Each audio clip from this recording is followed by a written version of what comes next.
Hi guys! Magandang umaga po. Ang gagawin ko po ngayon, ang ibablog ko ay para po sa mga nanay na wala pong aging sa bahay nila at ang makina ay single lang.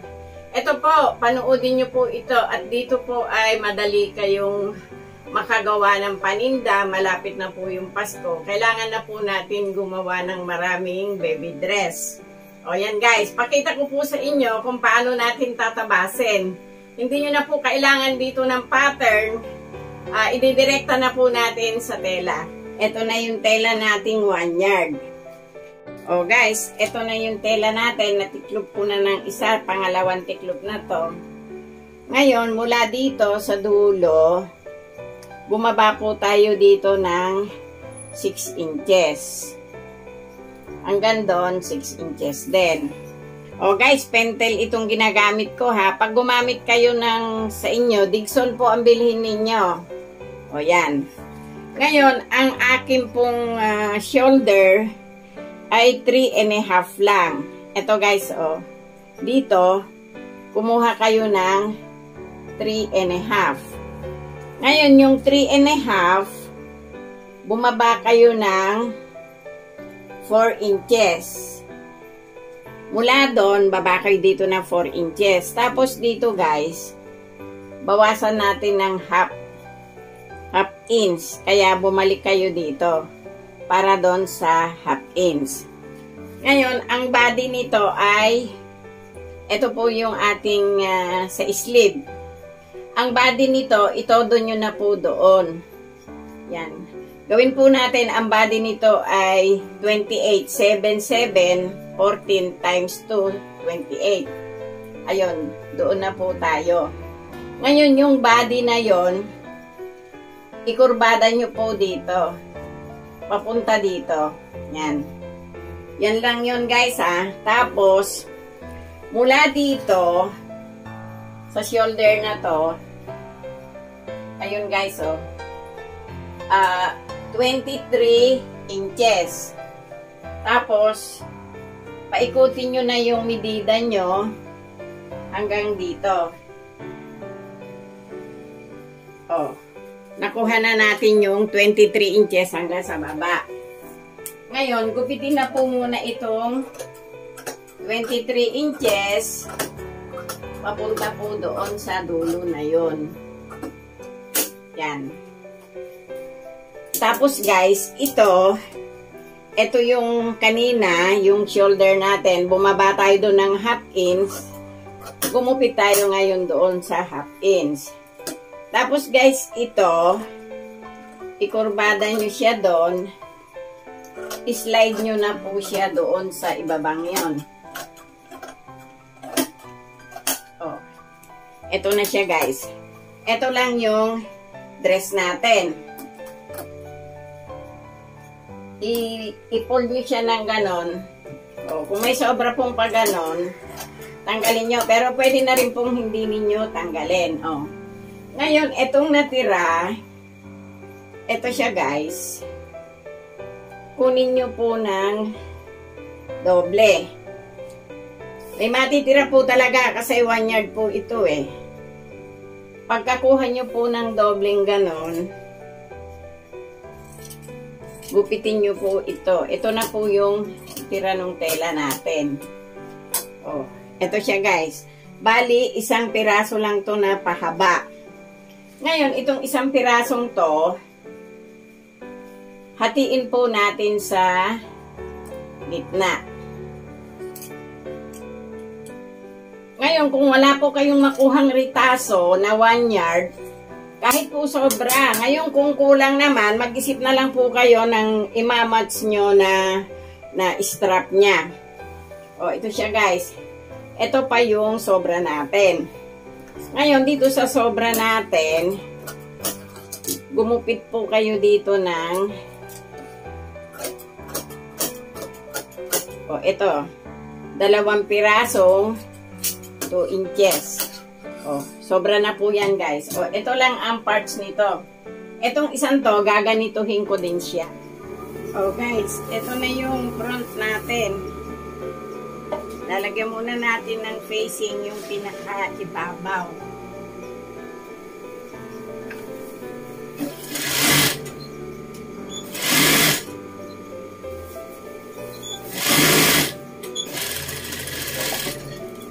Yan. Ito, idapa nyo siya dito, guys. Lagyan nyo muna ito ng 1/4.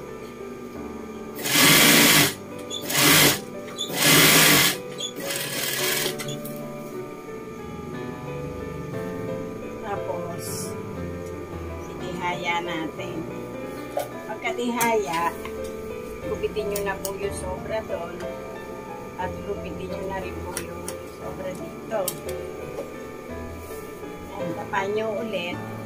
Tapos ito guys, i-fold natin pabalik. O, ito siya. O.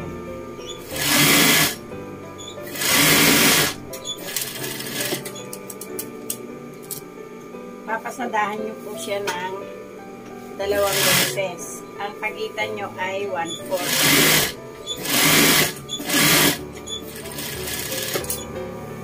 Ito po yung kabila. Ganon din guys. Ilagay nyo muna ito.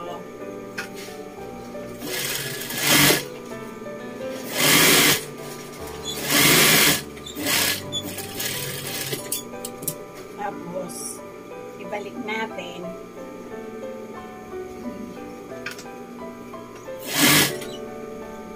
Guys, oh. Daanan nyo siya ng 1/4.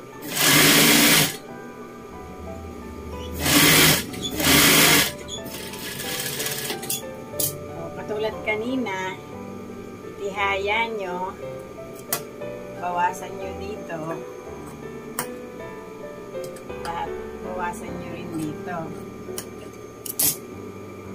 Ngayon, eto, i-fold nyo ulit pabalik sa taas, pero sa ilalim, pailalim po, tapos pataas.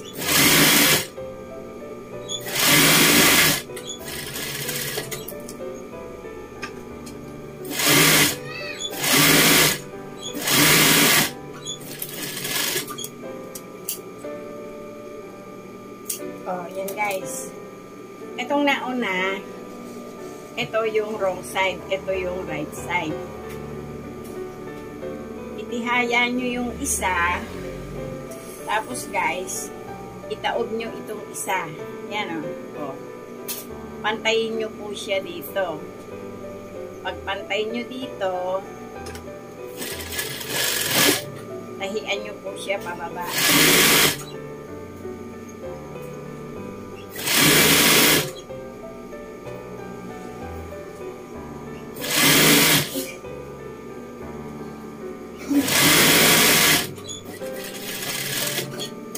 Yung dalawang kilikili, pagdikitin nyo ulit na ganon, at tatahian nyo ulit pababa.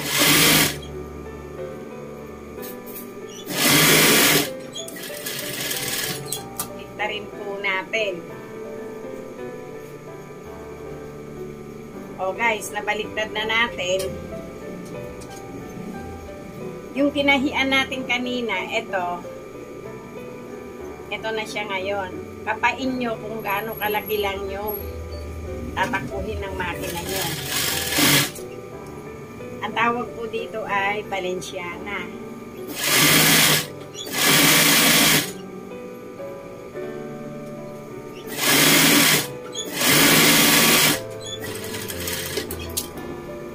Yung kabilang kilikili, ganun din guys. Ayun.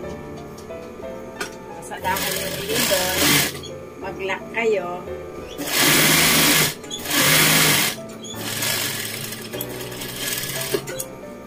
Ayan na guys. Okay na yung body niya.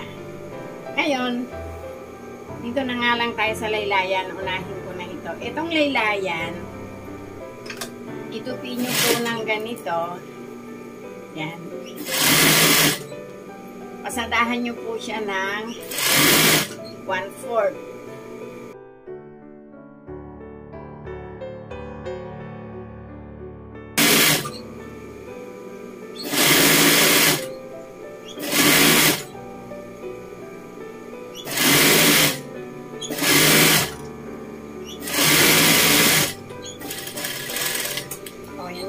pasada ng 1/4. Ngayon, dito sa laylayan, i-double nyo po yung tahi. O, yun.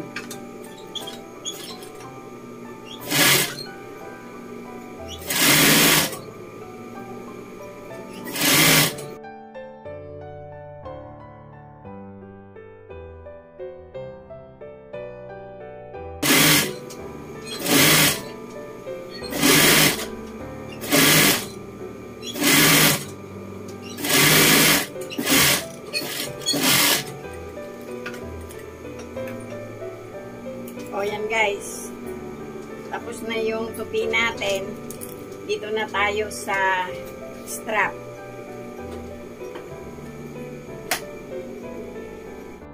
Ito pong strap, kunin nyo yung gitna.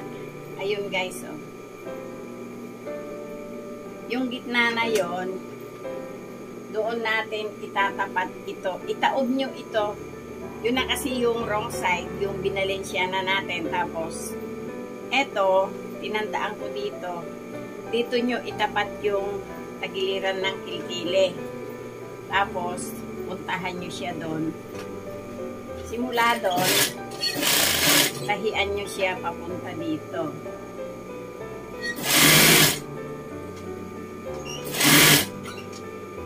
Ito siya guys.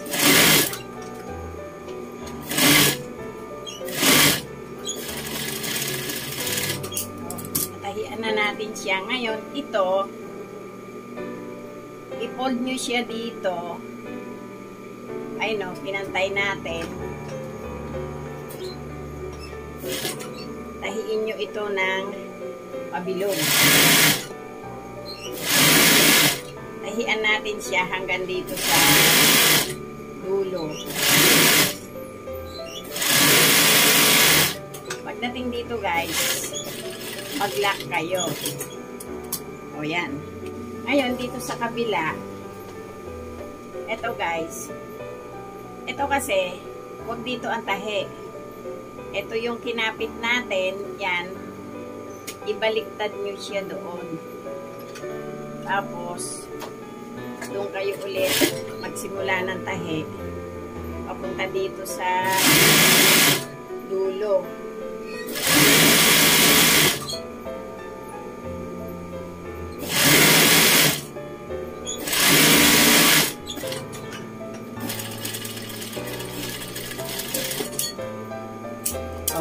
Guys, nabuo natin itong kabila, nabuo rin natin itong kabila.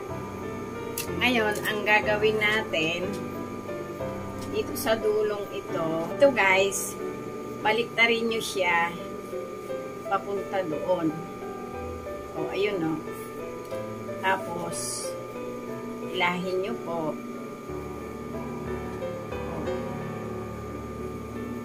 Ito yung strap niya na kabila. Tapos guys, ito, bilang kilikili na to, ganun din yung gagawin natin dun sa kabila.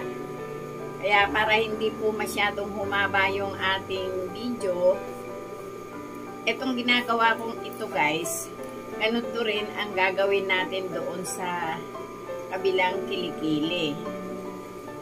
O, ito.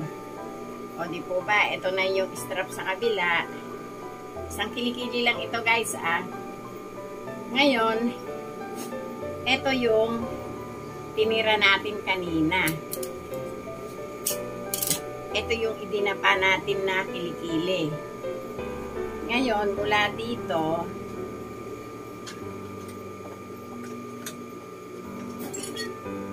ayun guys i-fold nyo ito. Ipalaman nyo ito. Tapos simula doon, ilak nyo.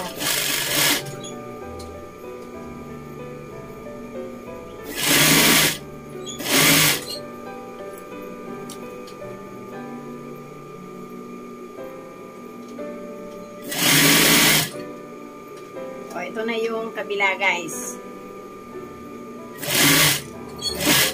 Mag-lock kayo ulit. Ngayon ito, pag pinasadahan nyo, sisiguraduhin nyo na pantay. Kasi strap po ito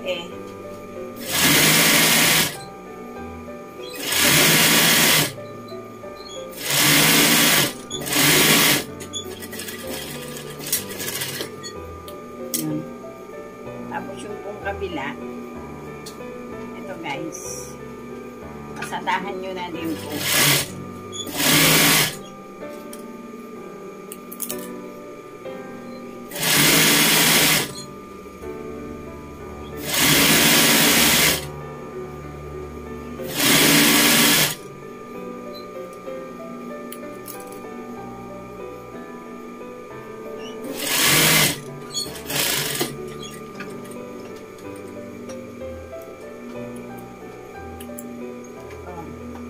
Ito na siya guys. Kung ano yung ginawa ko dito, ganun din po yung gagawin ko doon sa kabilang kilikili. Kaya mamaya, papakita ko na lang sa inyo pag nasa manikin na. O ito yung kilikili.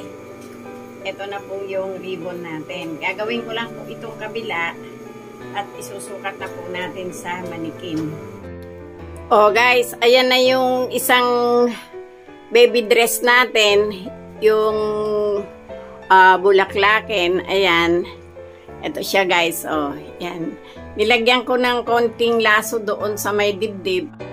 Oh guys, ito na yung pangalawang baby dress natin, yung checkered.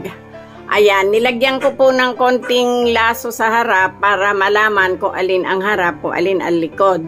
O yung mga nanay na walang aging, pwede na po kayong gumawa ngayon. Madali pong ibenta ito at maliit lang po ang inyong puhunan. Sana nagustuhan nyo naman yung gawa ko ngayon at huwag nyo pong kalimutan mag-subscribe, mag-like at mag-share. At sa mga nanonood ng aking binablog, thank you po sa inyong lahat.